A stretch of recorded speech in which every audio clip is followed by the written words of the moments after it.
Un exemple au cours duquel la maths est inévitable en informatique. En administration réseau, par exemple, lorsqu'on veut codifier une information, d'accord? On veut coder une information, on utilise, par exemple, c'est pas la seule façon, mais on utilise, par exemple, la logique des fonctions polynômes. L'information est codifiée en suivant la logique des fonctions polynômes. Et pour pouvoir décoder cette information, il faut savoir manipuler les fonctions polynômes. Tu es développeur, tu es appelé à développer un jeu vidéo qui se base sur le principe de la réalité augmentée ou de la réalité virtuelle.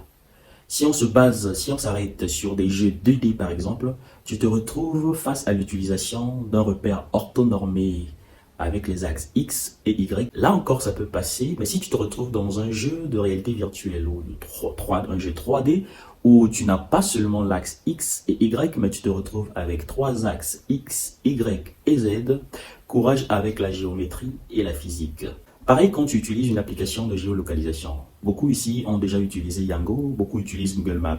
Mais quand tu utilises Yango pour aller vers une destination, quand tu utilises Google Maps pour trouver la route vers une destination quelconque, ce que tu ne sais pas, c'est que ces applications utilisent des algorithmes ou un algorithme en particulier qu'on appelle l'algorithme du plus court chemin, ou autrement dit l'algorithme de Discrap, qui est un algorithme purement mathématique, mais qui est implémentable en informatique avec de la programmation. Mais à la base, cet algorithme utilise des principes mathématiques.